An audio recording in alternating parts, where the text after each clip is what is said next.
Hi friends, welcome to Praveen sir classes. మొదటిసారి మన YouTube ఛానల్ని చూస్తున్న ప్రతి ఒక్క అభ్యర్థి ఇప్పుడే మన ఛానల్ని సబ్స్క్రైబ్ చేయండి. ఈ వీడియో కనుక నచ్చినట్లయితే లైక్ చేయండి. మీ ఫ్రెండ్స్ అందరికీ పోటీ పరీక్షలకు ప్రిపేర్ అవుతున్న ప్రతి ఒక్క ఆస్పిరెంట్కి ఈ వీడియో లింక్ని షేర్ చేయండి.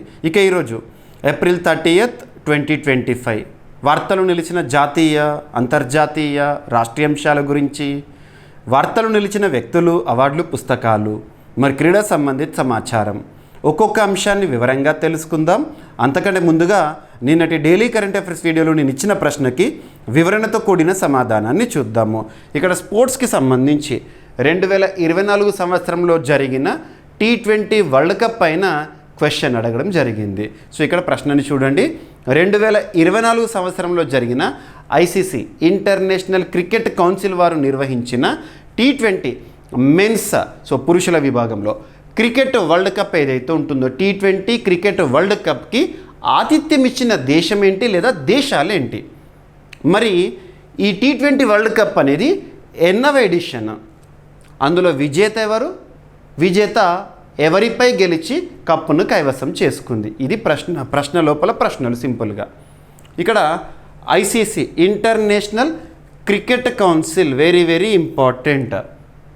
అంతర్జాతీయ స్థాయిలో క్రికెట్ క్రీడను నిర్వహిస్తుంది, నియంత్రిస్తుంది. 1909లో ఏర్పాటైన క్రికెట్ రిలేటెడ్గా ప్రస్తుతం పనిచేస్తున్న అత్యున్నత సంస్థ. ఈ ICC ప్రధాన కేంద్రం వచ్చేసి దుబాయ్ కేంద్రంగా పనిచేస్తుంది. ICCకి ప్రస్తుతం చీఫ్గా, చైర్పర్సన్గా ఎవరు విధులు నిర్వర్తిస్తున్నారంటే మన భారతీయుడు జైషా గారు. ఇక్కడ అబ్జర్వ్ చేస్తే ICCకి సంబంధించి ఇంపార్టెంట్ ఈవెంట్స్ ఏవైతే ఉంటాయో, ICC నిర్వహించే టోర్నమెంట్స్ ఉంటాయి కదా క్రికెట్కి సంబంధించి, వాటి గురించి పోటీ పరీక్షల్లో రెగ్యులర్గా రిపీటెడ్గా క్వశ్చన్స్ అడుగుతున్నారు. వారు నిర్వహించే cricket world cup, one day world cup గురించి కానివ్వండి, T20 వరల్డ్ కప్కి సంబంధించి కానివ్వండి, లేదా వరల్డ్ టెస్ట్ ఛాంపియన్షిప్కి సంబంధించి కానివ్వండి, లేదంటే ఛాంపియన్స్ ట్రోఫీకి సంబంధించి కానివ్వండి, ఇలాంటివి. ఓకేనా? సో ఇక్కడ అబ్జర్వ్ చేస్తే 2024 సంవత్సరంలో T20 మెన్స్ క్రికెట్ వరల్డ్ కప్కి ఆతిథ్యం ఇచ్చినాయి రెండు దేశాలు, United states of America USA మరియు వెస్టిండీస్ సంయుక్తంగా ఆతిథ్య హక్కులను పొందడం జరిగింది. నిర్వహించిన అద్భుతంగా జరిగింది టోర్నమెంట్. ఓకేనా? మరి ఈ సంవత్సరం అంటే 2024 సంవత్సరం, ఆ సంవత్సరం సంబంధించి కదా, 2024 సంవత్సరంలో జరిగిన T20 men's cricket world cup ఎన్నవ ఎడిషన్ అంటే 9th ఎడిషన్, 9వ ఎడిషన్. గుర్తుపెట్టుకోండి. ఓకేనా? చరిత్రలో మొదటిసారి men's T20 cricket world cup ఎప్పుడు జరిగింది అంటే 2007 సంవత్సరంలో జరిగింది. ప్రత్యేకత ఏంటంటే మొట్టమొదటి ఎడిషన్లోనే భారత్ ఆ టోర్నమెంట్ ట్రోఫీని కైవసం చేసుకుంది. గుర్తుపెట్టుకోండి. పాకిస్తాన్ పైన గెలుపొందడం జరిగింది. ఒక చారిత్రాత్మక విజయం మహేంద్ర సింగ్ ధోని సారథ్యంలో T20 cricket world cup first ఎడిషన్లోనే ఇండియా విక్టరీ సాధించింది. ఓకేనా? మళ్ళీ 9th ఎడిషన్లో కూడా భారత్ కప్ను కైవసం చేసుకోవడం జరిగింది. ఈసారి రోహిత్ శర్మ సారథ్యంలో 2024 సంవత్సరంలో T20 world cup USA West Indies సంయుక్తంగా నిర్వహించిన కదా ఆతిథ్య హక్కులతో. అక్కడ జరిగిన టోర్నమెంట్ ఏదైతే ఉంటుందో అందులో ఈ వరల్డ్ కప్ని భారత్ కైవసం చేసుకుంది, Rohit Sharma as a captain. ఓకేనా? ఈ టోర్నమెంట్లో మొత్తం 20 జట్లు పాల్గొన్నాయి. ప్రత్యేకం గుర్తుపెట్టుకోండి. విజేత వచ్చేసి భారత్, టీమిండియా గెలిచింది. రన్నరప్ ఎవరిపైన అంటారు? సో దక్షిణాఫ్రికా పైన గెలుపొందడం జరిగింది. గుర్తుపెట్టుకోండి. సో ఇవి ఇంపార్టెంట్. అలా రీసెంట్గా ICC ఛాంపియన్స్ ట్రోఫీ కూడా ఇంపార్టెంట్. 8 జట్లు తలపడిన ICC ఛాంపియన్స్ ట్రోఫీలో కూడా భారత్ విజయాన్ని కైవసం చేసుకుంది రోహిత్ శర్మ సారథ్యంలో. ఇలాంటి ప్రత్యేకమైనవి ఏవైతే ఉంటాయో, అంతకుముందు వరల్డ్ కప్లో 2023 ఇయర్లో జరిగిన వరల్డ్ కప్ ఏదైతే ఉంటుందో అందులో భారతదేశం రన్నరప్గా మిగిలింది. అప్పుడు ఆస్ట్రేలియా పైన. గుర్తుపెట్టుకోండి. ఆస్ట్రేలియా విజయం సాధించింది, భారత్ రన్నరప్. ఓకేనా? సో ఇది మనకి ప్రశ్నకి సమాధానం. చాలామంది ఆస్పిరెంట్స్ సమాధానాన్ని ఇస్తున్నారు. డైలీ కరెంట్ అఫైర్స్ వీడియోలో నేను ఇస్తున్న ప్రశ్న ఏదైతే ఉంటుందో చాలామంది ఆస్పిరెంట్స్ ఇస్తున్నారు. కానీ నేను కోరుకునేది ఏంటంటే వీడియో చూస్తున్న ప్రతి ఒక్క ఆస్పిరెంట్, ఆల్మోస్ట్ అరౌండ్ 30,000 ఆస్పిరెంట్స్ మన డైలీ కరెంట్ అఫైర్స్ వీడియోని ప్రతిరోజు కూడా చూస్తున్నారు. ప్రతి ఒక్కరు కూడా ఒక కామెంట్ ఇవ్వండి, ఒక లైక్ చేయండి. ఎందుకంటే మీ నుండి కోరుకునే ఒక సపోర్ట్, ఎంకరేజ్మెంట్ అది. ఓకేనా? అండ్ ఇంకొకటి ఏంటంటే రానున్న పోటీ పరీక్షలను దృష్టిలో ఉంచుకొని ఏ పోటీ పరీక్ష అయినా ఏ స్థాయి పోటీ పరీక్షన పలానా టాపిక్స్ నుండి తప్పనిసరిగా క్వశ్చన్స్ ఎక్స్పెక్ట్ చేయొచ్చు అని వేటినైతే నేను ఎక్స్పెక్ట్ చేస్తున్నానో వాటిని ఇక్కడ మీకు డైలీ కరెంట్ అఫైర్స్ వీడియోలో ప్రశ్న రూపంలో ఇస్తున్నాను. నెక్స్ట్ డే ఎక్స్ప్లెనేషన్ కూడా ఇస్తున్నాను. దీని ద్వారా మీకు ఒక క్లారిటీ, స్పష్టత అనేది వస్తుంది. పోటీ పరీక్షల్లో ఈ టాపిక్ నుండి లేదా ఇదే గనక ప్రశ్నగా కనిపించింది అనుకోండి, కాన్ఫిడెన్స్తో మీరు సమాధానాన్ని గుర్తించగలుగుతారు. అది నాకు కావాల్సిందే. ఓకేనా? సో ఈరోజు ప్రశ్న వీడియో చివరిలో ఉంటుంది. ప్రతి ఒక్కరు కూడా మీరు కామెంట్ బాక్స్లో కామెంట్ రూపంలో సమాధానం ఇచ్చే ప్రయత్నం చేయండి, ఎంతవరకు తెలిసినా పర్లేదు. ఓకేనా? ఇక ఈరోజు ఏప్రిల్ 30th, 2025 వార్తలు నిలిచిన ఫస్ట్ టాపిక్. మనం ఈ టాపిక్ గురించి ఏప్రిల్ 17th రోజునే డిస్కస్ చేసాం, కానీ అప్పుడు సిఫార్సు చేశారు అని చెప్పాను. ఇప్పుడు ఖరారు. భారతదేశ అత్యున్నత న్యాయస్థానమైన సుప్రీంకోర్టు. సో భారతదేశంలో అత్యున్నత న్యాయస్థానం సుప్రీంకోర్టు. సుప్రీంకోర్టుకు సంబంధించి దేశంలోనే అత్యున్నత చట్టమైన రాజ్యాంగంలో మనం ఎక్కడ నేర్చుకుంటాం అంటే ఏ భాగంలో నేర్చుకుంటాం? ఐదవ భాగంలో ఆర్టికల్ 124 నుండి 147 వరకు ఎక్స్క్లూజివ్గా జ్యుడిషియరీలో భాగంగా మనం సుప్రీంకోర్టు అధికారాలు వీటి గురించి డిస్కస్ చేస్తాం. ఇక 5th పార్ట్ ఏదైతే ఉంటుందో 52nd ఆర్టికల్ నుండి 151 వరకు ఉంటుంది, the largest part in Indian constitution. అందులో ఆర్టికల్ 124 నుండి 147 వరకు మాత్రము మనం న్యాయ వ్యవస్థ గురించి చూడడం జరుగుతుంది. ఓకేనా? ఇది ఇంపార్టెంట్, ఎందుకంటే ఏదైనా టాపిక్ ఉన్నప్పుడు సబ్జెక్ట్కి రిలేట్ చేయాలి, లింక్ చేయాలి. ఓకేనా? అండ్ ఇక్కడ ఆర్టికల్ 124 సుప్రీంకోర్టు నిర్మాణము, ఏర్పాటు గురించి తెలియజేస్తుంది. అందులో భాగంగా ఆర్టికల్ 124 క్లాజ్ 1 ఆధారంగా దేశంలోనే అత్యున్నత న్యాయస్థానమైన సుప్రీంకోర్టుకి ఒక ప్రధాన న్యాయమూర్తితో పాటు ఇతర న్యాయమూర్తులు ఉంటారు అని చెప్పడం జరుగుతుంది. ఇతర న్యాయమూర్తులు. ఓకేనా? మరి ఇతర న్యాయమూర్తులు అంటే ఎంతమంది? అది ఇంపార్టెంట్.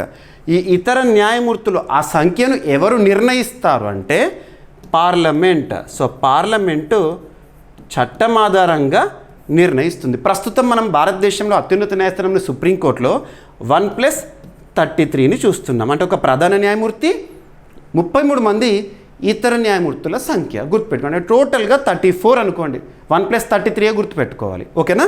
అండ్ మరి ఈ సంఖ్యను 2023 సంవత్సరం నుండి చూస్తున్నాము. 2019 సంవత్సరంలో సవరణ ఏదైతే ఉంటుందో ఈ సవరణని తీసుకొచ్చారు, కానీ అమల్లోకి వచ్చింది మాత్రం 2023 ఇయర్ నుండి. క్లియర్? ఇక ఇక్కడ అబ్జర్వ్ చేస్తే సో భారతదేశంలోని అత్యున్నత న్యాయస్థానం సుప్రీంకోర్టులో న్యాయమూర్తుల సంఖ్యను నిర్ణయించేది పార్లమెంట్. అదే ఒక్కొక్క రాష్ట్రంలో ఒక్కొక్క అత్యున్నత న్యాయస్థానం ఉంటుంది కదా, హైకోర్టు అంటాము. మరి హైకోర్టులో ఇతర న్యాయమూర్తులు ఉంటారు కదా సంఖ్య, ఆ సంఖ్యను ఎవరు నిర్ణయిస్తారంటే రాష్ట్రపతి నిర్ణయిస్తారు. గుర్తుపెట్టుకుని, ఇది ఇంపార్టెంట్. క్లియర్? అండ్ నెక్స్ట్ వచ్చేసేసి ఆర్టికల్ 124 క్లాజ్ 2 ఆధారంగా దేశంలో ప్రధాన న్యాయమూర్తిని, ఇతర న్యాయమూర్తులను, సుప్రీంకోర్టుకి సంబంధించి ప్రధాన న్యాయమూర్తిని, ఇతర న్యాయమూర్తులను ఎవరు నియమిస్తారంటే రాష్ట్రపతి గారు నియమిస్తారు. రాష్ట్రపతి ఇంపార్టెంట్, రాష్ట్రపతి గారు నియమించడం జరుగుతుంది. క్లియర్? మరి ఎవరి సిఫార్సుల మేరకు అంటే కొలీజియం సిఫార్సుల మేరకు నియమిస్తున్నారు. సో కొలీజియం రీసెంట్గా తన పేరును సిఫార్సు చేయడం జరిగింది, రాష్ట్రపతి ఆమోదముద్ర వేశారు.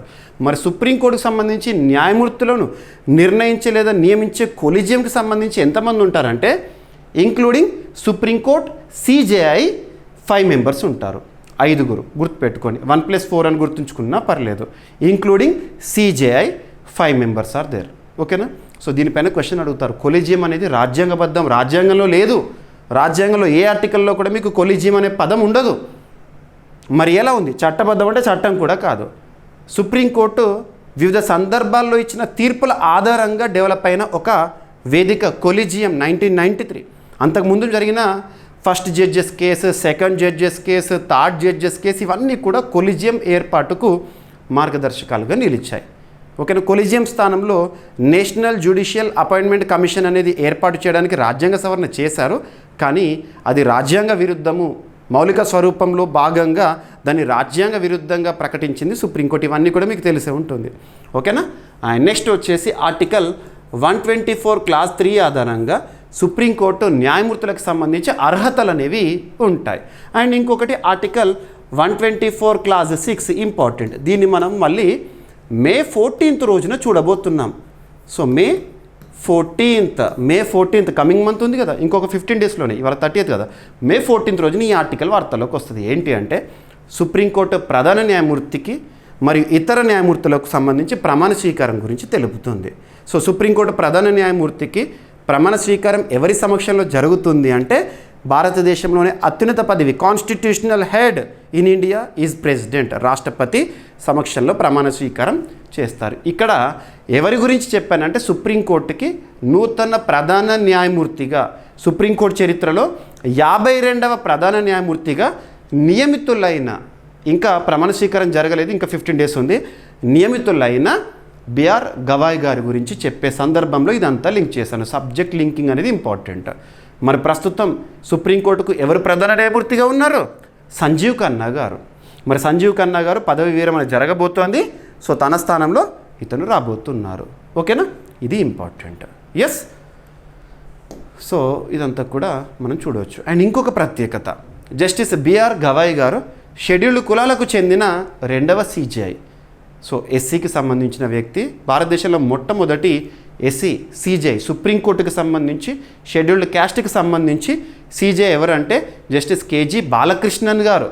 బాలకృష్ణన్ గారు 2007 నుండి 10 వరకు చేయడం జరిగింది. సో ఇలాంటివి ఇంపార్టెంట్ మనం చూస్తున్నప్పుడు. ఓకేనా. అండ్ సుప్రీంకోర్టు ప్రధాన న్యాయమూర్తి నియామకం కొలీజియం సిఫార్సు ఆధారంగా రాష్ట్రపతి నియమిస్తారు. Collegium 5 members including CJI.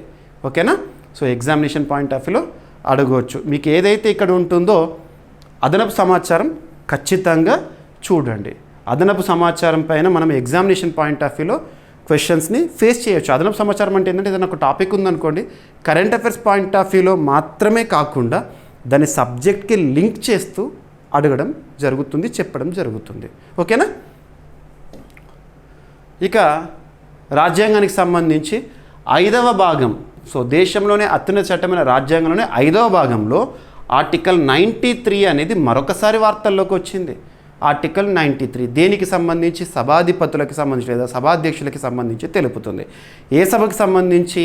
దిగువ సభ అయిన లోక్సభకి సంబంధించి. లోక్సభ, సో లోక్సభ దిగువ సభ అంటాము, లేదా ప్రత్యక్ష ఎన్నిక ద్వారా ఎన్నికయ్యే సభ అనొచ్చు. 5 ఏళ్ల కాల పరిమితితో కూడిన సభ అనొచ్చు. హౌస్ ఆఫ్ పీపుల్స్ రిప్రజెంటేటివ్గా చెప్పవచ్చు. అంటే ప్రజాస్వామ్య దేశంలో ప్రజలచే ఎన్నికయ్యే సభ, ప్రభుత్వ ఏర్పాటును నిర్ణయించే సభ లోక్సభ. మరి లోక్సభకి సంబంధించి సభాధ్యక్షులు ఉంటారు కదా, స్పీకర్ లేకపోతే డిప్యూటీ స్పీకర్ ఉంటారు కదా, వారి గురించి ఆర్టికల్ 93లో ఉంటుంది. అదే రాజ్యసభకి సంబంధించి వేరు. రాజ్యసభకి ఎక్స్ అఫిషియో చైర్పర్సన్గా వైస్ ప్రెసిడెంట్ ఆఫ్ ఇండియా గారు ఉంటారు. That is different. ప్రస్తుతానికి అది అప్రస్తుతం. ఇప్పుడు మనం లోక్సభకు సంబంధించి చూద్దాం. లోక్సభకి ప్రస్తుతం ఎవరు స్పీకర్గా ఉన్నారు? ఓం బిర్లా గారు ఉన్నారు, కంటిన్యూ అవుతున్నారు. 17th లోక్సభకి తనే. 18th లోక్సభ జనరల్ ఎలక్షన్స్ మనం 2024లో చూసాం కదా, 7 విడతల్లో జరిగింది. జూన్లో ఎన్నికలు వచ్చినాయి, లోక్సభ ఫలితాలు. మరొకసారి కేంద్రంలో అధికారంలోకి వచ్చింది ఎన్డీఏ కూటమి. సో ఇక్కడ ఓం బిర్లా గారే మరొకసారి లోక్సభకి స్పీకర్గా కంటిన్యూ అవ్వడం జరుగుతుంది. మన దేశంలోనే అత్యున్నత చట్టమైన రాజ్యాంగం ప్రకారము స్పీకర్కి సంబంధించి స్పీకర్ పదవికి ఎన్నిక జరగాలి, డిప్యూటీ స్పీకర్ పదవికి కూడా ఎన్నికనే జరగాలి. కానీ ఒక ఆచారం, ఒక కల్చర్ ఏం డెవలప్ చేశామంటే స్పీకర్ అనే పదవి ప్రభుత్వానికి సంబంధించిన వ్యక్తికి ఇవ్వడము, డిప్యూటీ స్పీకర్ అనే పదవి ప్రతిపక్షాలకు సంబంధించిన వ్యక్తులకు ఇవ్వడం అనేది ఒక ఆనవాయితీగా వచ్చింది, రాజ్యాంగంలో లేదు. మరి లాస్ట్ 17th లోక్సభలో డిప్యూటీ స్పీకర్ పదవి అనేది సంపూర్ణంగా ఖాళీగా ఉంది 5 ఏళ్ల పదవి కాలంలో. మరి ఇప్పుడు 18th లోక్సభ ఏర్పాటై ఆల్మోస్ట్ ఇక 1 yearకి వస్తుంది, ఇంకొక 2 monthsలో. మరి ఇప్పటికీ కూడా డిప్యూటీ స్పీకర్ పదవి అనేది ఇంకా ఖాళీగా ఉంది. ఇది రాజ్యాంగ విరుద్ధం అని చెప్పేసి విమర్శలు వినపడుతున్నాయి. మరి 17th లోక్సభలో అంటే ప్రతిపక్షం లేదు కాబట్టి లేదు. మరి ఇప్పుడు 18th లోక్సభలో అయినా ఉండాలి కదా, అయినా కూడా ప్రతిపక్షం ఉంటే ఖచ్చితంగా ప్రతిపక్షాలకు ఇవ్వాలనే రూల్ కూడా రాజ్యాంగం లేదు. డిప్యూటీ స్పీకర్కి అయినా కూడా ఎన్నిక నిర్వహించాలి. ఎన్నిక నిర్వహిస్తే ఎవరికి వస్తుంది అధికారం, లేదా ఎవరైతే మెజారిటీ ఉందో అందులో వాళ్ళకి సంబంధించిన నాయకుడే డిప్యూటీ స్పీకర్గా ఎన్నిక అవుతారు. ఇది గుర్తుపెట్టుకోండి. సో ఇక్కడ ఒక కాంట్రవర్సీగా వార్తల్లోకి వచ్చింది. నిన్న ఈరోజు వార్తాపత్రికలో చూస్తున్నాం. డిప్యూటీ స్పీకర్ పదవి లేదా నియామకం అనేది ఎందుకు ఇంకా ఆలస్యం అవుతుంది అని చెప్పేసి మీకు ఎగ్జామినేషన్ పాయింట్ ఆఫ్ వ్యూ అడుగుతారు. ప్రోటెం స్పీకర్ అంటే ఎవరు, స్పీకర్ అంటే ఎవరు, డిప్యూటీ స్పీకర్ అంటే ఎవరు, ప్యానల్ స్పీకర్స్ అంటే ఎవరు, ఇలాంటివన్నీ కూడా చూడాలి. ఓకేనా. స్పీకర్ లేని సమక్షంలో డిప్యూటీ స్పీకర్ సభని నిర్వహిస్తూ ఉంటారు, సభా కార్యకలాపాలను నిర్వహిస్తూ ఉంటారు, గుర్తుపెట్టుకోండి. ఓకేనా. ఎస్, భారతదేశంలో మొట్టమొదటి డిప్యూటీ స్పీకర్ అంటేనే లోక్సభ ఎవరు, అనంత శయనం అయ్యంగార్ గారు. అండ్ ఇంకొకటి, ఇలాంటి టాపిక్ చూసినప్పుడు రీసెంట్గా మనము డిస్కస్ చేసినప్పుడు ఒకసారి లింక్ చేసుకోండి. మనము ఇంటర్నేషనల్ పార్లమెంటరీ యూనియన్కి సంబంధించి 158th అసెంబ్లీ రీసెంట్గా వార్తల్లోకి వచ్చింది. దానిపైన మీకు డైలీ కరెంట్ అఫైర్స్ వీడియోలో క్వశ్చన్ కూడా అడిగాను. ఆ సమావేశం ఎక్కడ జరిగింది, థీమ్ ఏంటి, ఇలాంటివన్నీ కూడా లింక్ చేసుకోండి. ఎనఫ్. ప్రతిరోజు మీరు కరెంట్ అఫైర్స్ వీడియో చూడండి. నేను ప్రతిరోజు ఇస్తున్నాను, నేను ఇవ్వడం తప్పట్లేదు, ఒక్కరోజు కూడా లేట్ చేయట్లేదు, ప్రతిరోజు ఇస్తున్నాను. మీ నుండి కోరుకునేది ఏంటంటే రెగ్యులర్గా నేను ఇస్తున్నాను, మీరు కూడా రెగ్యులర్గా కన్సిస్టెంట్గా వీడియో చూడండి. ఖచ్చితంగా మీకు రానున్న ఏ పోటీ పరీక్ష అయినా, ఏ స్థాయి పోటీ పరీక్ష అయినా విజయ అవకాశాలు చాలా అద్భుతంగా ఉంటాయి. ఓకేనా. ఎందుకంటే ఈ రోజుల్లో పోటీ పరీక్షల్లో మనకు నిర్ణయాత్మక పాత్ర, మనకు విన్నింగ్ ఛాన్సెస్ని డిసైడ్ చేస్తుంది కరెంట్ అఫైర్సే. మీరు అబ్జర్వ్ చేయొచ్చు గత పోటీ పరీక్షల అనుభవం. ఇక పౌరసత్వ నిర్ధారణకు బర్త్ సర్టిఫికెట్ అనేది కీలకం అని చెప్పేసి కేంద్ర ప్రభుత్వము కొన్ని ఆర్డర్స్, కొన్ని ఇన్స్ట్రక్షన్స్ జారీ చేసింది. ఏంటంట, పౌరసత్వ నిర్ధారణకు బర్త్ సర్టిఫికేట్ నిర్ధారణ. ఇక్కడ అబ్జర్వ్ చేస్తే పౌరసత్వం అనే అంశం వార్తలకు వచ్చింది కాబట్టి కొన్ని లింక్ చేస్తాను. దేశంలోనే అత్యున్నత చట్టం మన రాజ్యాంగం. రాజ్యాంగంలోని 2వ భాగము సిటిజన్షిప్ గురించి తెలుపుతుంది, పౌరసత్వం గురించి తెలుపుతుంది. ఆర్టికల్స్ విషయానికి వస్తే ఆర్టికల్ 5 నుండి 11 వరకు పౌరసత్వానికి సంబంధించి మనం నేర్చుకుంటూ ఉంటాము. ఓకేనా. ఇక పౌరసత్వ చట్టము పార్లమెంట్ రూపొందించింది. సవరణ చట్టం 2019 కాంట్రవర్సీగా నిలిచింది. ఆ కాంట్రవర్సీకి కారణం ఏంటి, ఇవన్నీ మనకు తెలుసు. సో ఇక్కడ ఏంటంటే ఇప్పుడు జనన ధృవీకరణ పత్రం, బర్త్ సర్టిఫికేట్ ఉంటుంది కదా, మరియు నివాస ధృవీకరణ పత్రం మాత్రమే పౌరసత్వాన్ని నిర్ధారించే అధికారిక పత్రాలుగా గుర్తిస్తామని కేంద్ర ప్రభుత్వం ప్రకటించింది. ఈరోజు వార్తాపత్రికల్లో కవర్ అయిపోయింది. జనన మరణ ధృవీకరణ చట్టం 1969 ఏదైనా ఒక చట్టం గురించి నేర్చుకుంటున్నప్పుడు కన్సర్న్డ్ ఇయర్ అనేది ఇంపార్టెంట్. మీకు నిన్నటి క్లాస్లో కూడా ఒక చట్టం గురించి చెప్పాను. ఐటీ యాక్ట్ 2000 సెక్షన్ 69A ఆధారంగా ఇటీవల కొన్ని యూట్యూబ్ ఛానల్స్, టీవీ ఛానల్స్, వార్తాపత్రికలపైన, సంస్థలపైన నిషేధాజ్ఞలు అని చెప్పేసి చూడాలి. కరెంట్ అఫైర్స్ని ఒక సింగిల్ సబ్జెక్ట్లో చూడకండి. కరెంట్ అఫైర్స్ అనేది జనరల్ స్టడీస్లో భాగంగా ఒక్కొక్క సబ్జెక్ట్ మనం నేర్చుకుంటాం కదా, polity, economy, geography, history, science and technology, environment and etcetera. ఆయా సబ్జెక్టుల వారీగా వస్తున్న అప్డేటెడ్ ఇన్ఫర్మేషన్గా చూడండి. కరెంట్ అఫైర్స్ చదివితే ఏదో 15 మార్కులో 20 మార్కులో వస్తాయని ఒక అపోహ నుండి బయటికి రండి. 15, 20 కాదు, 100కు పైగా కూడా వచ్చే అవకాశం ఉంటుంది. ఎందుకంటే జనరల్ స్టడీస్కి లింక్ చేస్తూ నేర్చుకోవడం వల్ల మనకు general studies point of view ఎక్కువ మొత్తంలో స్కోర్ చేయొచ్చు. అందుకే మీకు ఒక టాపిక్ ఉన్నప్పుడు దానికి సంబంధించి ఎక్స్ట్రా ఇన్ఫర్మేషన్ ఇస్తున్నాను, సబ్జెక్ట్కి రిలేట్ చేస్తూ, జీకేకి రిలేట్ చేస్తూ. మీకు చాలామంది ఆస్పిరెంట్స్ అడుగుతున్నారు, సార్ మీరు చెప్తున్న క్లాస్ ఏదైతుందో చాలా డెప్త్గా ఉంటుంది, కానీ నోట్ మేకింగ్ అనేది చాలా టైం టేకింగ్గా ఉంది. మరి కరెంట్ అఫైర్స్కి రోజు 2-3 గంటలు కాకుండా మాకు మీరు పీడిఎఫ్ ఇస్తే బాగుంటుందని చెప్పేసి ఆస్పిరెంట్స్ రిక్వెస్ట్ చేసిన మేరకు మీరు యూట్యూబ్లో కూడా కామెంట్ చూడవచ్చు. ఆ రిక్వెస్ట్ మేరకు ఒక కోర్సును లాంచ్ చేశాను. ఆ కోర్స్ ఏంటి, డైలీ సిఏ అనే ఒక కోర్సు. డైలీ సిఏ ఇక్కడ మీకు క్లాస్లో ఏదైతే చెప్తున్నానో డైలీ కరెంట్ అఫైర్స్ వీడియోలో దానికి సంబంధించి స్క్రిప్ట్, పీడిఎఫ్, ఇక్కడ ప్రతి వర్డ్ ఏదైతే ఉంటుందో పీడిఎఫ్ అనేది మీకు ఇవ్వడం జరుగుతుంది. మీకు మ్యాప్స్ పెడుతున్నాను, ఏదైనా లొకేషన్ కనబడితే ఆ లొకేషన్ గురించి కానివ్వండి, రాజధాని, కరెన్సీ, ఇలాంటివన్నీ కూడా బేసిక్ పాయింట్స్ ఇచ్చేస్తూ మీకు పీడిఎఫ్ అనేది ఇవ్వడం జరుగుతుంది. ప్రింటింగ్ ఫార్మాట్లో ఇస్తున్నాను. సో దాన్ని చూడండి, వీడియో చూడండి, పీడిఎఫ్ని చదవండి. ఓకేనా. మరి చదివింది ఎంతవరకు గుర్తుంటుంది అని చెప్పేసి అనుకుంటారు. అందుకోసము డైలీ కరెంట్ అఫైర్స్ దీనికి సంబంధించి ఈ కోర్సులో టెస్ట్ సిరీస్ని కూడా ఇచ్చాను. టెస్టులు రాయండి, మీకు అప్లోడ్ అవుతూనే ఉన్నాయి. ఓకేనా. అండ్ ఇప్పటి వరకు మన app GVK study circle app install చేసుకొని వారు ఎవరైనా ఉంటే ఈరోజు ఇన్స్టాల్ చేసుకోండి. మీకు వీడియో కింద కామెంట్ బాక్స్లో ఫస్ట్ కామెంట్లో మన యాప్ లింక్ని ఇస్తున్నాను. యాప్ లింక్ని క్లిక్ చేసి యాప్ ఇన్స్టాల్ చేసుకొని మీకు శాంపుల్ కూడా ఉంటాయి, అందులో చూడవచ్చు ఎలా ఉంది అని చెప్పేసి. ఓకేనా. ఇక్కడ ఒక వ్యక్తి నిర్దిష్ట రాష్ట్రం లేదా కేంద్రపాలిత ప్రాంతంలో నివసిస్తున్నారని నివాస ధృవీకరణ పత్రం ద్వారా నిర్ధారించవచ్చు. ఈ 2 పత్రాలు ఉన్న వారికి భారతీయ పౌరసత్వం ఉన్నట్లు చట్టపరంగా గుర్తించబడుతుంది. పత్రాలు లేని వారు సంబంధిత మున్సిపల్ లేదా రాష్ట్ర ప్రభుత్వ అధికారులను సంప్రదించాలి. జనన ధృవీకరణ చట్టము registration of births and deaths act 1969 అనేది జనన మరియు మరణాలు నమోదు చేయడం తప్పనిసరి చేస్తుంది. భారత పౌరసత్వ చట్టం ఇండియన్ సిటిజన్షిప్ యాక్ట్ ఏ ఇయర్ 1955 పార్లమెంట్ రూపొందించింది. ఓకేనా? So very very important. ఇక సైన్స్ అండ్ టెక్నాలజీకి సంబంధించి కొన్ని టాపిక్స్ న్యూస్లో ఉన్నాయి. సో ఇక్కడ అబ్జర్వ్ చేస్తే ఇన్స్పేస్కి సంబంధించి ఒక ఇనిషియేటివ్, ఇన్స్పేస్కి సంబంధించి ఒక ఇనిషియేటివ్ మనందరికీ తెలుసు. ఇన్స్పేస్ యాక్రోనిమ్ ఏంటి, ఫుల్ ఫామ్ ఏంటి? INSPACe Indian national space promotion and authorisation centre. Indian national space promotion and authorisation centre INSPACe 2020 సంవత్సరంలో భారత ప్రభుత్వము ఈ ఇనిషియేటివ్ని పరిచయం చేసింది.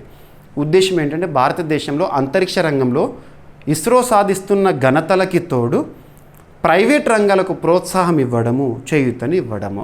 అందుకే కదా ఫలితాలను కూడా చూస్తున్నాం. Skyroot aerospace which is working as a headquarter of Hyderabad. భారతదేశంలో మొట్టమొదటి ప్రైవేట్ రాకెట్ ప్రయోగం విజయవంతము. విక్రమ్ ఎస్ అని చెప్పేసి ప్రారంభించిన అని. అగ్నికుల్ స్పేస్ స్టార్టప్ ఇటీవల తరచు వార్తలకు వస్తుంది. ఇటువంటివి మనం చూస్తున్నాం ఇన్స్పేస్ కారణంగానే. అటువంటి ఇన్స్పేస్కి ఇస్రో సహకారం అందిస్తుంది. మరి ఇప్పుడు ఇన్స్పేస్ వారే ఒక ఇనిషియేటివ్ని తీసుకొచ్చారు. కామన్గా శాటిలైట్కి సంబంధించి కోర్ ఉంటుంది కదా, బస్, వాటి తయారీలో ప్రోత్సహించడానికి. So satellite bus as service SBAAS ఇన్స్పేస్కి సంబంధించి కొత్త అంతరిక్ష పథకం లేదా ఇనిషియేటివ్. ఇక్కడ వార్తలకు వచ్చి IN-SPACe launches satellite bus as a service SBAAS to propel hosted payload opportunities for Indian NGEs. So ఇక్కడ అబ్జర్వ్ చేస్తే భారతదేశంలోని ఇన్స్పేస్, సో ఈ ఫుల్ ఫామ్ గుర్తుంచుకోండి, వెరీ వెరీ ఇంపార్టెంట్. కొత్తగా ప్రారంభించిన SBAAS satellite bus as a service ద్వారా private సంస్థలు ఉంటాయి కదా, ఇన్స్పేస్ అనేది ప్రైవేట్ సంస్థలు ప్రోత్సహించడానికి. అటువంటి ప్రైవేట్ సంస్థలకి ఇప్పుడు ఇన్స్పేస్ ఏం ప్రోత్సహిస్తుందంట? స్వదేశీ శాటిలైట్ బస్సులు ఉంటాయి కదా, వాటిని ప్రారంభించింది. ఇక్కడ శాటిలైట్ బస్ అంటే ఏం లేదు, శాటిలైట్ సంబంధించి కోర్ బేసిక్ అన్నట్టు. ఓకేనా? ఈ కార్యక్రమం ద్వారా భారత అంతరిక్ష రంగంలో ఆవిష్కరణలకు ప్రైవేట్ స్టార్టప్లకి ప్రోత్సాహం కల్పించడము, small satellite and hosted payload సేవల్లో భారతదేశాన్ని గ్లోబల్ ప్రొవైడర్గా తీర్చిదిద్దడం లక్ష్యం అంట. శాటిలైట్ బస్ అనేది, అసలు శాటిలైట్ బస్ అంటే ఏంటి? శాటిలైట్కు మూల నిర్మాణము, basic structure of the satellite అన్నట్టు. అది ఇది శక్తి, ప్రపల్షన్, డేటా వ్యవస్థలు, నావిగేషన్ వంటివి కలిగి ఉంటుంది. పేలోడ్ కెమెరాలు, సెన్సర్లు మొదలైనవి దీనిపై అమర్చబడతాయంట. ఇక ఇన్స్పేస్ ఎప్పుడు ఏర్పాటైంది, దాని యొక్క ఉద్దేశం ఏంటి, ఇవన్నీ కూడా మీకు బేసిక్గా అదనపు సమాచారంలో ఇచ్చాను. ఇక నెక్స్ట్ అంతరిక్షంలో చేపల పెంపకం. చేపలను అక్కడ పెంచి వాటిని మళ్ళీ భూమిపైకి తీసుకువచ్చి వాటిపైన పరిశీలన చేయడము. ఇక్కడ మనం ఈ టాపిక్కి సంబంధించి చూడాల్సింది ఏంటంటే ఆ ఫిష్ వెరైటీ ఏంటి, ఏ రకమైన చేపలు, ఎక్కడ పెంచడము, దానివల్ల ఏం స్టడీ చేయడము, ఇలాంటివి ఇంపార్టెంట్. అంతేందుకు ఇస్రో గగన్యాన్ మిషన్లో భాగంగా అంతరిక్షంలోకి ఈగలను పంపడానికి కూడా సన్నాహాలు చేస్తోంది. ఎందుకు అంటే వ్యోమగాముల ఆరోగ్య పరిస్థితుల్లో వచ్చే మార్పులను మరింత నిశితంగా పరిశీలించడానికి. ఏ ఈగలను, డ్రోసోఫిలియా మెలనాగాస్కర్ అని చెప్పేసి 20 ఈగలను పంపిస్తారంట. ఇటువంటివి చూడండి. ఇటీవల కాలంలో నీటి ఎలుగుబంటిపై అధ్యయనం చేయడం అనేది ఒకటి వార్తల్లోకి వచ్చింది. అలాగా ఓకేనా? సో ఇక్కడ ఇప్పుడు ఫిష్, ఏ రకమైన ఫిష్. ఫ్రాన్స్ శాస్త్రవేత్తలు, ఇక్కడ ఫ్రాన్స్ దేశానికి సంబంధించిన శాస్త్రవేత్తలు లూనార్ హ్యాచ్ ప్రాజెక్ట్, ఎగ్జామ్లో అడగొచ్చు.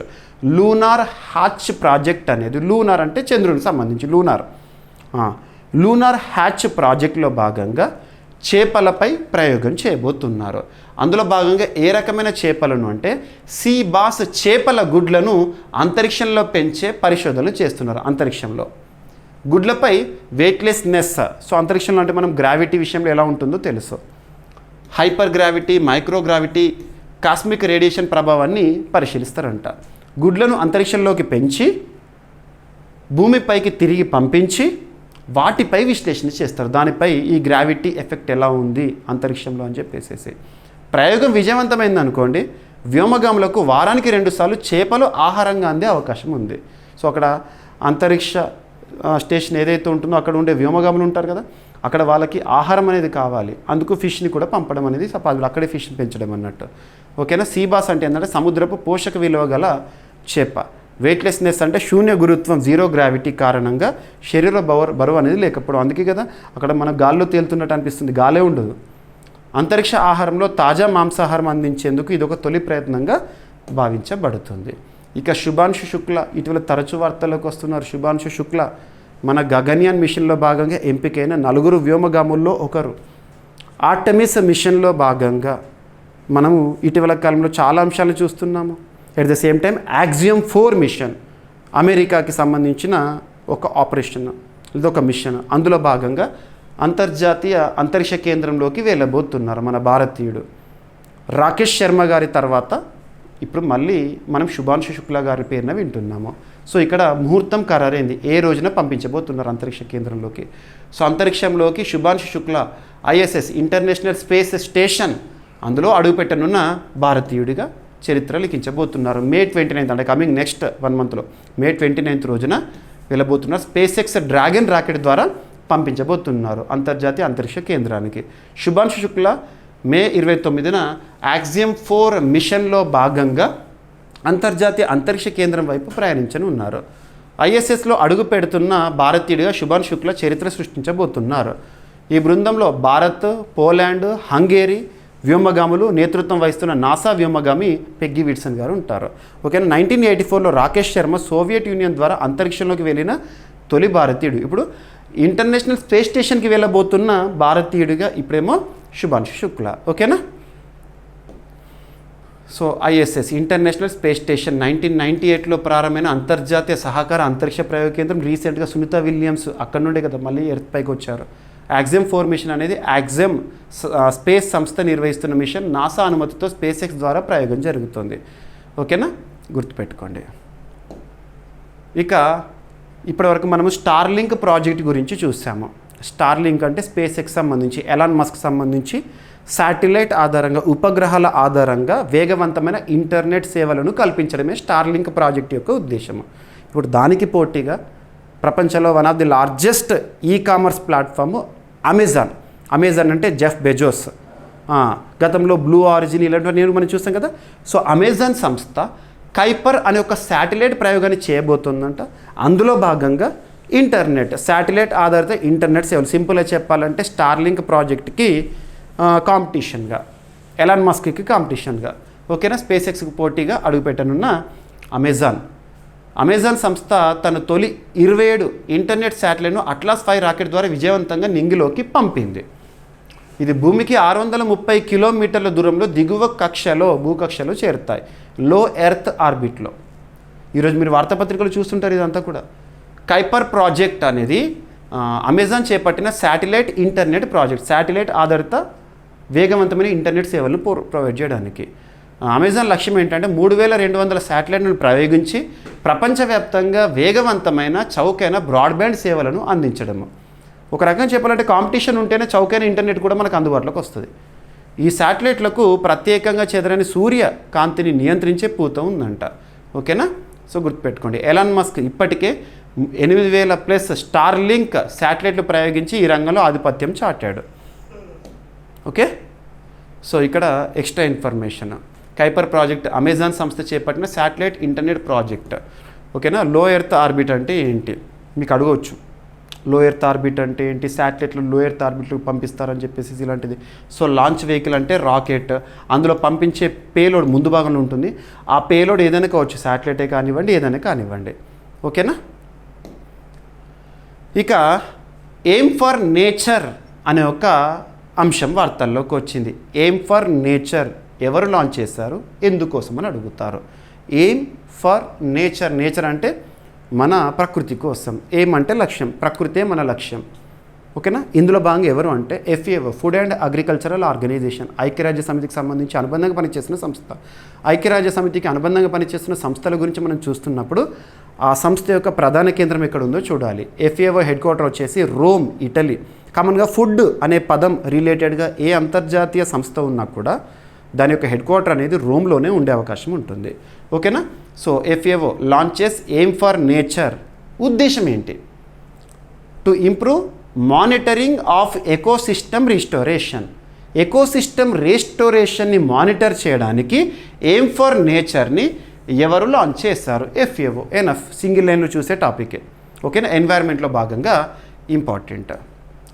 సో FAO ఐక్యరాజ్య సమితి ఆధ్వర్యంలో UK మద్దతుతో ఎయిమ్ ఫర్ నేచర్ పథకాన్ని ఇనిషియేటివ్ని ప్రారంభించింది. ఉద్దేశం ఏంటంటే పునరుద్ధరించబడుతున్న జీవ వ్యవస్థల ప్రగతిని గ్లోబల్గా మానిటర్ చేయడము, వాటిని మానిటర్ చేయడము, నివేదిక సమర్పణకు మెరుగుపరచడం అనేది ఉద్దేశం. ఇప్పటికే UK చాలా సపోర్ట్ చేయడం జరిగింది.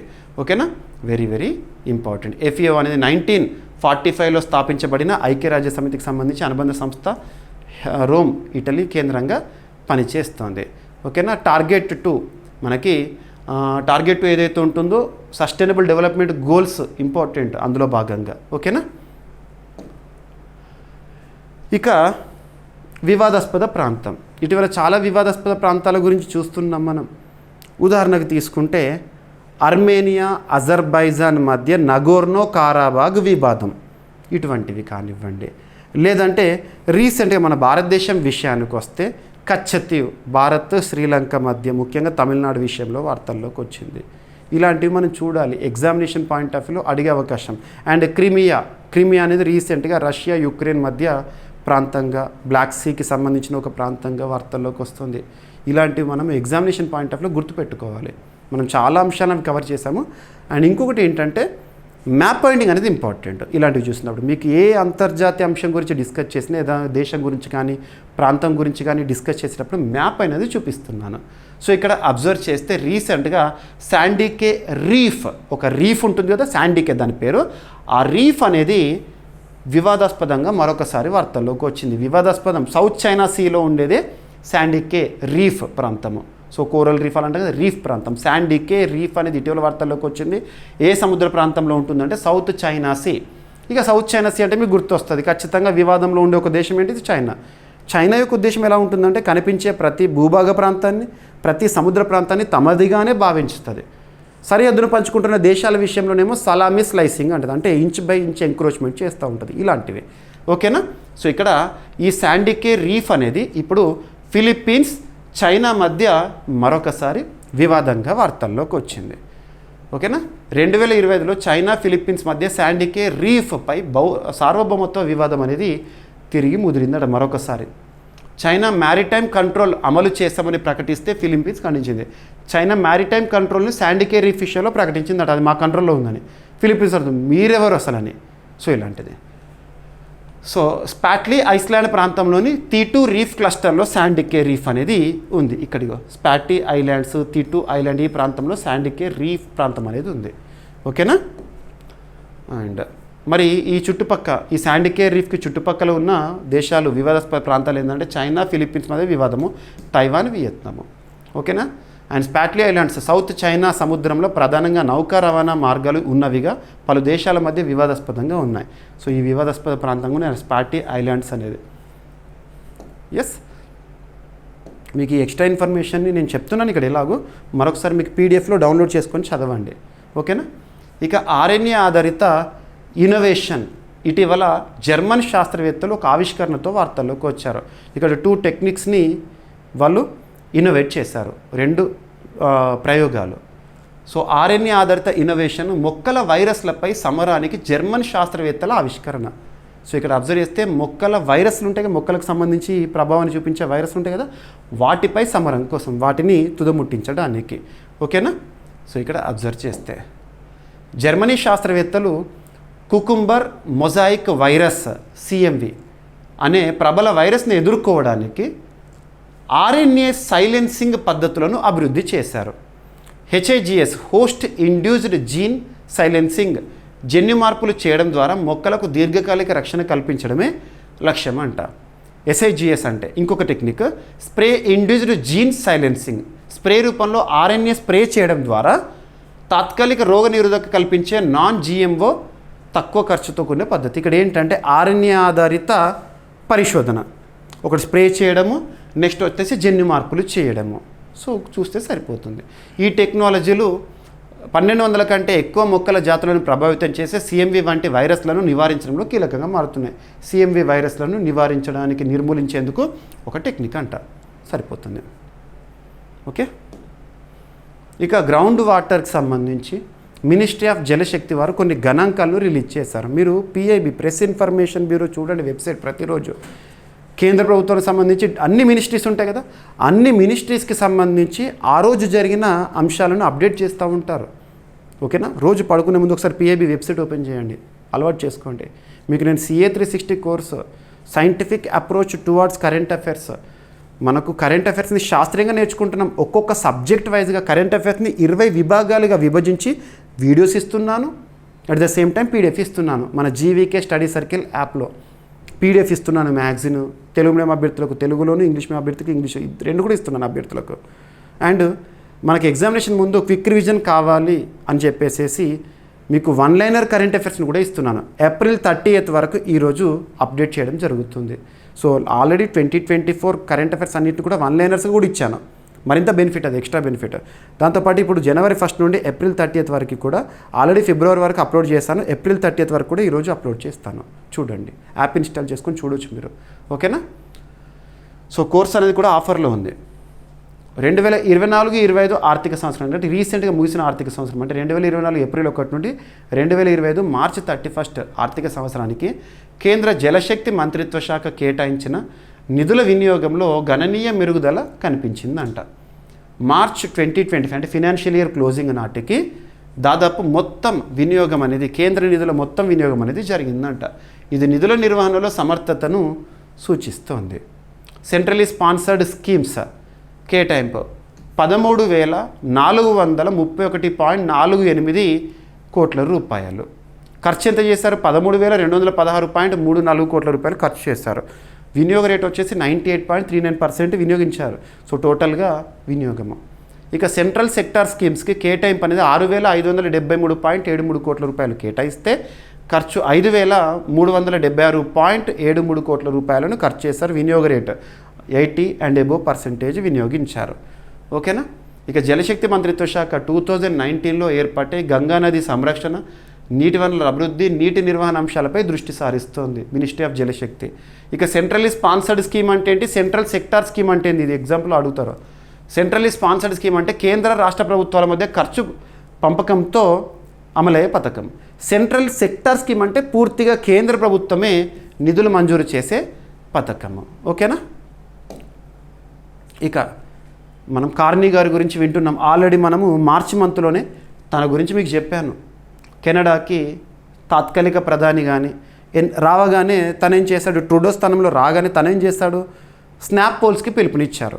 సో నిన్న ముగిసిన స్నాప్ పోల్స్ ఫలితం అనేది రావడం జరిగింది. కెనడాకి మరొకసారి దేశాధినేతగా ప్రధానిగా మార్క్ కార్నీ గారు రావడం జరిగింది. ఇక కెనడా ఎక్కడ ఉంటుంది చూడండి, నార్త్ అమెరికా కాంటినెంట్, నార్త్ అమెరికాలో ఈ ప్రాంతంలో ఉంటుంది కెనడా. కెనడా రాజధాని వచ్చేసి ఒటావా. కెనడా కరెన్సీ వచ్చేసి కెనడియన్ డాలర్. ఇటీవల కాలంలో కెనడా దేని సంబంధించి వార్తల్లోకి వచ్చింది అంటే అట్లాంటిక్ని పసిఫిక్ని కలిపే ఒక passage, north west passage America రేపుతున్న వివాదంతో వార్తల్లోకి వచ్చింది. ఇలాంటివి చూడండి. అండ్ గతంలో కెనడాకి సంబంధించి ట్రూడో గారు ఉన్నప్పుడు భారతదేశం పైన చాలా అనుచిత వ్యాఖ్యలు చేశాడు. ఒక సిక్ నిజ్జర్ హత్య విషయంలో భారత్ని నిందించాడు ప్రపంచ వేదికలపైన. ఆ సమయంలోనే 5 ఐస్ అలయన్స్ అనేది వార్తల్లోకి వచ్చింది. ఇవన్నీ ఇంపార్టెంట్. ఓకేనా, సో మరొకసారి కెనడాకి ప్రధానిగా మార్క్ కార్నీ గారు విజయదుందుబి లిబరల్ పార్టీకి సంబంధించి అడుగుతారు, ఏ పార్టీకి సంబంధించారు. ఎందుకంటే రీసెంట్గా మీరు తెలంగాణ రాష్ట్రంలో గ్రూప్స్ ఎగ్జామినేషన్స్ ముగిసినాయి కదా, గ్రూప్స్లో గ్రూప్ 2లో subject condition, TGPSC group 2 year ఎండ్లో జరిగిన 2024లో ఇయర్ ఎండింగ్లో అప్పుడు ఒక క్వశ్చన్ అడిగారు. శ్రీలంకకు అప్పుడే అధ్యక్షుల ఎన్నికలు జరిగినాయి కాబట్టి శ్రీలంక అధ్యక్షుడిగా ఎన్నికైన అనురకుమార దిశనాయకే ఏ పార్టీకి సంబంధించిన వారని అడిగారు. ఎవరు ఎక్స్పెక్ట్ చేయలేదు, కానీ నేను చెప్పాను ఆ బిట్ మీకు చూపించాను కూడా, ఎక్కడ చెప్పాను కూడా. సో ఇలా అడుగుతారు. సో మార్క్ కార్నీ లిబరల్ పార్టీకి చెందిన వ్యక్తి, ప్రధాని అభ్యర్థి. ఆల్రెడీ ప్రధానిగా ఉన్నారు, మరొకసారి గెలిచారు. జస్టిన్ ట్రూడో స్థానంలో లాస్ట్ ఇయర్ వచ్చారు తాను. ఓకేనా, 2025 కెనడా సార్వత్రిక ఎన్నికల్లో అధికార లిబరల్ పార్టీ విజయం సాధించి మార్క్ కార్నీ మళ్ళీ ప్రధాని పీఠాన్ని అధిరోహిస్తున్నారు. వరుసగా 4 సార్లు లిబరల్ పార్టీ అధికారంలోకి వచ్చింది. కెనడాలో మొత్తం సీట్లు ఎన్ని అంటే 343, మెజార్టీ మార్క్ 172 రావాలి. లిబరల్ పార్టీకి 168 స్థానాల్లో గెలుపొందింది, 43.5% winnowing.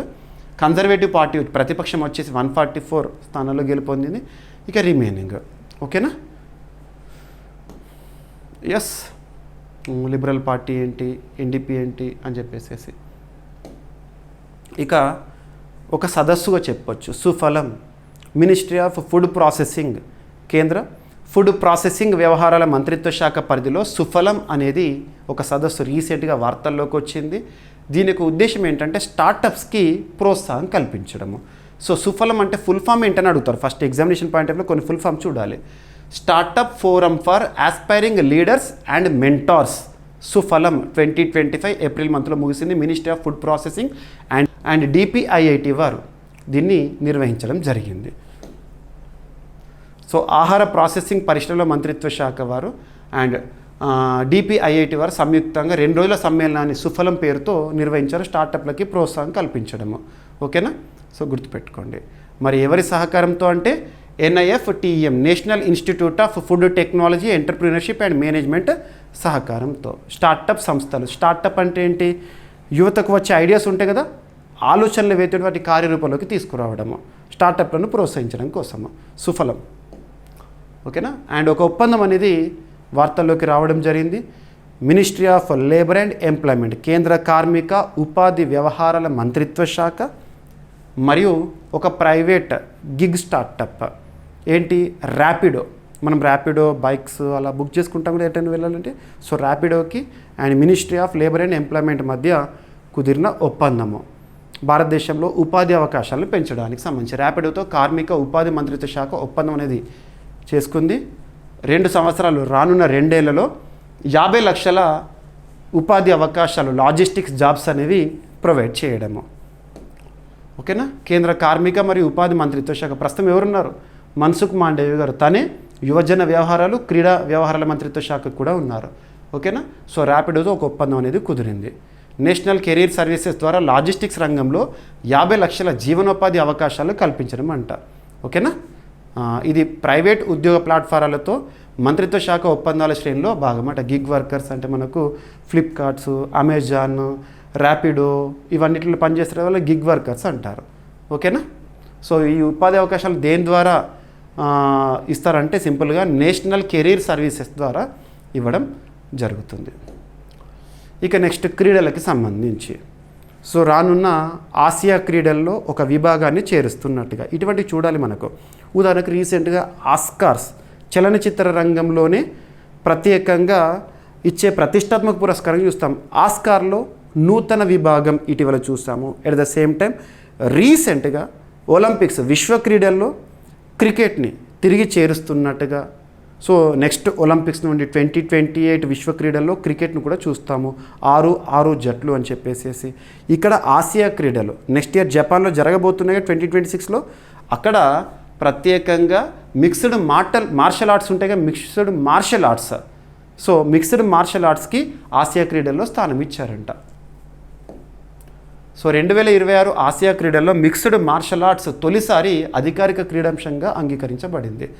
Asia Olympic council mixed martial ఆర్ట్స్ని కంబాట్ స్పోర్ట్స్ కేటగిరీలో 6 భాగాల్లో నిర్వహించనుంది. భారత క్రికెట్ జట్ల వంటి అథ్లెటిక్స్తో పాటు MMA కూడా ఇప్పుడు పథకాల పోటీలో భాగం కానుందంట. ఓకేనా? 2026 సంవత్సరంలో జపాన్లోని నగోయాలో జరగబోతుంది. మీకు CA 360లో లాస్ట్ ఇయర్ నేను ఆసియా క్రీడలకు సంబంధించి స్పెషల్ వీడియో కూడా ఇచ్చాను. ఓకేనా? సో చూడండి. Enough. Yes. So mixed martial arts boxing, wrestling, karate ఏదైతే ఉంటుందో అలా అంటే ఇది కూడా ఒక పోరాట క్రీడ. Olympic Council of Asia Asia క్రీడలు నిర్వహించే అధికార సంస్థ 1982లో స్థాపించబడింది. ఓకేనా? ఇక ఒక వ్యక్తి ప్రత్యేక గుర్తింపుతో వార్తల్లోకి వచ్చారు. Council of scientific and industrial research సంబంధించిన వ్యక్తి, ఆల్రెడీ రిటైర్డ్ వ్యక్తి, ఇప్పుడు డాక్టర్ శైలజ గారికి విశిష్ట శాస్త్రవేత్త హోదాను ఇవ్వడం జరిగింది. CSIR చరిత్రలో ఒక మైలురాయిగా భావిస్తున్నారు. ఈరోజు వార్తాపత్రికలు మీరు చూస్తుంటారు. CSIR and IICT, so Indian institute of chemical technology Hyderabad కేంద్రంగా పనిచేస్తుంది. CSIRకి సంబంధించిన శాస్త్రవేత్త, విశ్రాంత శాస్త్రవేత్త డాక్టర్ శైలజ గారు ఇటీవల CSIR విశిష్ట శాస్త్రవేత్తగా నియమితులవ్వడం జరిగింది. CSIR 80 ఏళ్ల చరిత్రలో ఈ హోదా అందుకున్న తొలి మహిళగా డాక్టర్ శైలజ గారు నిలిచారు. సిఎస్ఆర్ సంబంధించి గతంలో మనము మొట్టమొదటి అనే పదంతో ఒక మహిళ గురించి చూసాము. సిఎస్ఆర్ చరిత్రలో మొట్టమొదటి మహిళా చీఫ్ నల్లతంబి కలై సెల్వి అని గతంలో. సో ఇటువంటి లింక్ చేసుకోండి. ఈ హోదా సాధారణంగా పదవీ విరమణ చేసిన శాస్త్ర నిపుణుల సేవలను కొనసాగించేందుకు ఇచ్చే గౌరవం అంట. ఆమెకు 5 ఏళ్ల పాటు లేదా 70 ఏళ్ల వయసు వరకు పదవిలో కొనసాగే అవకాశం ఉంటుంది. ఓకేనా? ఎస్. సో సిఎస్ఐఆర్ 1942లో స్థాపించబడింది. IICT Indian institute of chemical technology హైదరాబాద్లో ఉన్న రసాయన రంగ పరిశోధనకు కేంద్రం అంట. ఇక ఒక పుస్తకము. సో రీసెంట్గా చంద్రబాబు నాయుడు గారి మీద పుస్తకాలను చాలా చూస్తున్నాం. గతంలో చూసాం లాస్ట్ 1 వీక్ బ్యాక్. ఇప్పుడు ఇంకొక పుస్తకం the CBN way principles of visionary leadership అనే ఒక పుస్తకం వార్తల్లోకి వచ్చింది. చంద్రబాబు నాయుడు గారి విజనరీ ఐడియాస్ని తన జీవితంలో చోటు చేసుకున్న కొన్ని కీలక అంశాలను ఆధారంగా చేసుకొని మనకు వివరించే ప్రయత్నం చేసే ఒక పుస్తకము. ఈ పుస్తకం యొక్క రచయిత ఎవరు అంటారు? సత్యేంద్ర గారు. So Infolob software managing director Pasalapudi Satyendra గారు రచించిన the CBN principles of visionary leadership అనే పుస్తకాన్ని చంద్రబాబు నాయుడు గారు రీసెంట్గా ఆవిష్కరించడం జరిగింది. ఇందులో 3 విభాగాలు 15 అధ్యాయాలు ఇచ్చారు. చంద్రబాబు నాయుడు గారి 75 ఏళ్ల ప్రయాణం ఎలా ఉంది, ప్రస్తుతము తన ఈ పుట్టినప్పటి నుండి ఇప్పటి వరకు తన జీవితంలో చోటు చేసుకున్న పరిస్థితులన్నీ, విద్యాభ్యాసం, రాజకీయ జీవితం, IT విధానము, PPP public private partnership policy కానివ్వండి, విజన్ 2020 గతంలో ఉమ్మడి ఆంధ్రప్రదేశ్ ఉన్నప్పుడు చూసేవాళ్ళము, వీటన్నిటి సంబంధించి ఇప్పుడు విజన్ 2047 ఇలాంటి అన్నిటి విషయంలో తన విజన్ ఎలా ఉంది అని వివరిస్తూ రాసిన పుస్తకము సత్యేంద్ర పసలపూడి గారు రాసిన పుస్తకం. ఏదైనా ఒక పుస్తకం గురించి మనం చూస్తున్నప్పుడు ఆ పుస్తకం యొక్క కవర్ పేజ్ చూడాలి. కవర్ పేజ్ పైన ఏ లాంగ్వేజ్లో అయితే పేరు ఉంటుందో అదే లాంగ్వేజ్లో గుర్తుపెట్టుకోవాలి. ఎట్టి పరిస్థితులను ట్రాన్స్లేట్ చేయకండి. ఒకవేళ ఇదే పుస్తకం తెలుగులోకి ట్రాన్స్లేట్ చేయబడి కవర్ పేజ్ పైన తెలుగులో కనుక రాస్తుంటే అప్పుడు అది గుర్తుపెట్టుకోవాలి. ఓకేనా? సో చూడండి, ఎందుకంటే అనువాద తప్పిదాల కారణంగా మార్క్స్ కోల్పోయే అవకాశాలు ఉంటాయి. ఇక ఈరోజు ప్రశ్న ప్రతి ఒక్కరి నుండి సమాధానాన్ని ఎక్స్పెక్ట్ చేస్తున్నాను. MSME మైక్రో స్మాల్ మీడియం ఎంటర్ప్రైజెస్ల నూతన వర్గీకరణ ప్రకారము కేంద్ర ప్రభుత్వం పెట్టుబడి పరిమితిని, టర్నోవర్ పరిమితిని గతంతో పోలిస్తే ఎన్ని రెట్లు పెంచింది? ఏప్రిల్ 1, 2025 నుండి అమలులోకి వచ్చింది ఈ వర్గీకరణ. నూతన వర్గీకరణ ప్రకారం MSMEలుగా పరిగణించాలంటే పరిమితులు ఏంటి? ఆ వర్గీకరణ గురించి మీకు ఎంత తెలిస్తే అంత రాయండి. ఓల్డ్ న్యూ అయినా పర్లేదు. ఓకేనా? సో మనము డైలీ కరెంట్ అఫైర్స్ వీడియోలోనే ఈ టాపిక్ని మార్చ్ మంత్లో ఎక్స్ప్లెయిన్ చేసుకోవడం జరిగింది. సో ఆన్సర్ ఇవ్వండి. ప్రతి ఒక్కరు నేను ఎక్స్పెక్ట్ చేసేది ఏంటంటే ఆన్సర్ మరియు మీ యొక్క లైక్. ఇక ఈరోజు టాపిక్స్ని క్విక్ రివిజన్ చేస్తే, జస్టిస్ BR గవాయి గారు భారతదేశ అత్యున్నత న్యాయస్థానమైన సుప్రీంకోర్టుకు 52వ ప్రధాన న్యాయమూర్తిగా నియామకం రాష్ట్రపతి గారు ఇచ్చే. అండ్ లోక్సభ డిప్యూటీ స్పీకర్ నియామకం అనేది మరొకసారి ఆలస్యం అవుతుంది, వివాదాస్పదమైంది. సో పౌరసత్వ నిర్ధారణకు బర్త్ సర్టిఫికేట్ కీలకమని చెప్పేసి కేంద్ర ప్రభుత్వం స్పష్టత. అండ్ ఇన్స్పేస్ వారి న్యూ ఇనిషియేటివ్ అనేది వార్తల్లోకి వచ్చింది, SBAS. అండ్ సో అంతరిక్షంలో చేపల పెంపకం విషయంలో ఫ్రాన్స్ శాస్త్రవేత్తను లూనార్ హ్యాచ్ ప్రయోగం అని చెప్పేసేసి. అండ్ అంతరిక్షంలోకి శుభాంశు శుక్లా గారు వెళ్ళబోతున్నారు నెక్స్ట్ మంత్ May 29th రోజున. ఇక అమెజాన్ కైపర్ శాటిలైట్ ప్రయోగం అనేది ముఖ్యంగా శాటిలైట్ ఆధారిత వేగవంతమైన బ్రాడ్బ్యాండ్ ఇంటర్నెట్ సేవల కోసము స్పేస్ ఎక్స్ స్టార్లింక్కి పోటీగా. అండ్ ఎయిమ్ ఫర్ నేచర్ అనే ఒక initiative food and agriculture organization వారు తీసుకొచ్చారు. అండ్ శాండీకే రీఫ్ వివాదంతో చైనా మరియు ఫిలిప్పీన్స్ దేశాలు. RNA ఆధారిత ఇన్నోవేషన్ మొక్కల వైరస్లపై సమరానికి జర్మన్ శాస్త్రవేత్తల ఆవిష్కరణ. నెక్స్ట్ నీటి వనరుల నిధుల వినియోగం ఎలా ఉంది అని చెప్పేసేసి గణాంకాలు. కెనడా ఎన్నికల్లో లిబరల్ పార్టీకే మరొకసారి ప్రజలు పట్టం కట్టారు, మరొకసారి ప్రధానిగా మార్క్ కార్నీ గారు.